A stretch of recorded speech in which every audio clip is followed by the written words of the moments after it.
morning. My name is Pauline Mapuire, broadcasting live from TechMec TV, and here are the news headlines. ED warned over repressive laws, EU.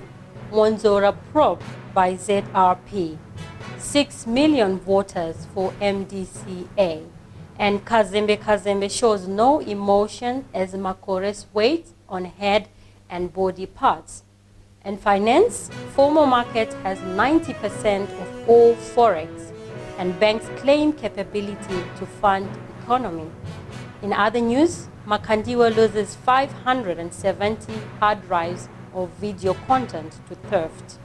And our regional news, suspended ANC Magashule and President Ramaphosa face same music. ED warned over repressive laws, EU. European Union Ambassador to Zimbabwe, Timo O'Connor, has warned President Emerson Mnangagwa's government against crafting repressive legislation that undermine political liberties and freedom of speech. O'Connor said this on Saturday in his belated address in commemoration of the 2021 Media Institute of Southern Africa's Zimbabwe World Press Freedom Day held in Harare. He said some of the proposed amendments to laws, including constitutional amendments, would erode the progress that the country had made so far in terms of guaranteeing freedom to citizens.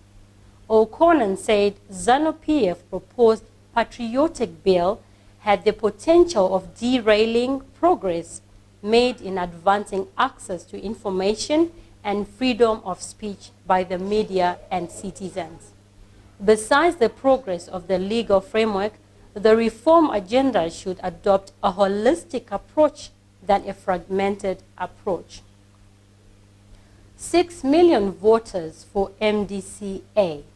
Zimbabwe's main opposition outfit, MDC Alliance, has geared up in its rural mobilization exercise, targeting 6 million voters for the 2023 elections. The opposition party's Secretary for Rural Mobilization and Strategy, Happimo Chiziva, said they were taking the rural mobilization campaign to Mashonaland Central Province this week, but were likely to face a daunting task in penetrating an area traditionally seen as ZANU-PF stronghold. We are targeting 6 million change voices, as MDC Alliance said. Mwonzora probed by ZRP. Police has launched investigations into allegations that Douglas Mwonzora stole 6 million from MDCT coffers in the run-up to the party's elective congress last year, piling pressure on the beleaguered politicians whom critics say is causing up to the ruling party ZANU-PF to avoid prosecution. Mwonzora's former aide and party activist, Patson Murimoga, who said he reported the case to the police, and Zimbabwe Anti-Corruption Commission appears to have the support of party's vice president, Thokozani Kupe, and other senior executives. Kazembe shows no emotion as Makore waits on head and body parts. The family of the slain Murewa boy, Tapiwa Makore, says it is waiting to hear from the police on the progress made in searching for their son's head. Last Wednesday in the National Assembly, Zengeza West MP Job Sikala, MDC Alliance, asked Home Affairs Minister Kazembe to explain what the police was doing to ensure that the boy's head was found. What I am aware of is that the forensic audits were done and the family was not very satisfied. They were saying some of the parts do not belong to him.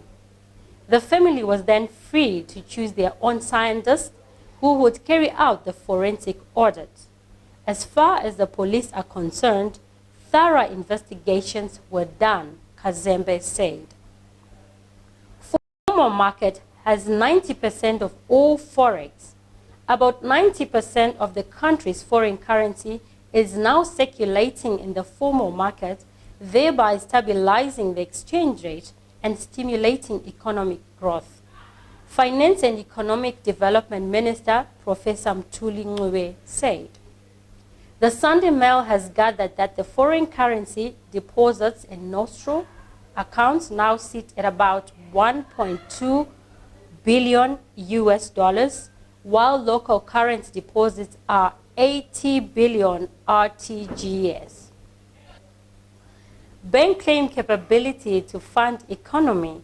Fundamentals in the financial services sector has improved over the past few years, with the sector poised to bankroll local economic activity, the central bank has said.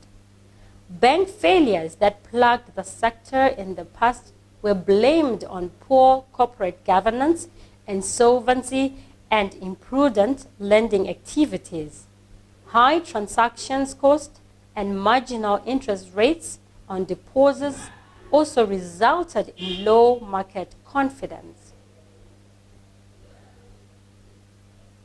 And suspended ANC Magashule and President Ramaphosa face the same music.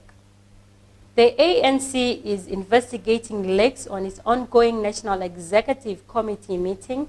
They include a clip of former President Thabo Mbeki asking the executive to reflect on the state of the governing party and the allegations about the way it's implementing the contentious step-aside resolution. The ANC says the recordings are being circulated to further a nefarious agenda, and those behind the leaks are guilty. Makandiwa loses 570 hard drives of video content to theft. United Family International Church, led by Prophet Emmanuel Makandiwa, has lost sensitive and very important video files to suspected church leaders of other ministries, TechMec TV has learned. In a public statement, the UFIC spokesperson, Prime Kufa, confirmed the development, stating the same development once occurred some 2 years back, and this was a repetition of the act. The church has lost amongst its files very sensitive and confidential footage, which will likely spark alarm and outrage should these files be released to the public domain. Makandiwa has always made it a point that he records every meeting that he holds for purposes of keeping evidence. Some private sessions are with high-level public figures, including personal counseling sessions. Part of the footage lost includes prophecies yet to happen and private counseling sessions, said Kufa. The hatred is, however, suspected to be an internal job, with staffers now being taken to police for questioning as their hard drives were stolen from secured storage. It is unfortunate that some Christ TV members are now being questioned as we speak, especially because the said hard drives were in lockers that were tightly secured, added Kufa. Known leaders from other church ministries have been allegedly paying off Christ TV crew members to leak off or steal data from the archives. Greetings, UFIC members, supporters and followers of this ministry. I hope this recording finds you very well, and my apologies for the poor audio and picture quality, as I have had to use my phone to record. I have been cleared by the prophets to bring you this said announcement. Please note that this is not the press statement promised by Prophet Emmanuel Makandiwa. That one is yet to come to set the record straight.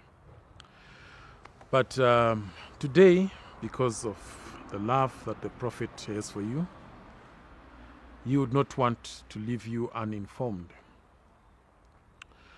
There's been an unfortunate theft of church property at the Christ TV studios. If you remember, the same thing happened over 2 years ago, where founders of other ministries would connive with an insider to bring out footage of their interest. And when this matter was addressed publicly in church, the concerned Christ TV staff chose not to return for work. We haven't seen them since. But this time the operation was carried out at a much greater and devastating and destructive scale. This ministry has seen more than half its important and confidential assets being taken away. These assets include 571 hard drives. Yes, you heard me right. 571 hard drives, with recordings stretching as far back as 2013. These hard drives have all prophecies by Prophet Emmanuel Makandiwa, most of which are yet to be fulfilled. There are also healings there, and of course teachings, videos of charity work, pastors' seminars and leaders' seminars, videos of building projects, counseling sessions, which of course those, are confidential stuff, not meant for the public. All that was taken and is in the hands of those who always wished us ill. That's all we had for you. Remember to like our Facebook page, techmec.tv, and subscribe to our YouTube channel, techmec.tv, and follow us on Twitter on techmec.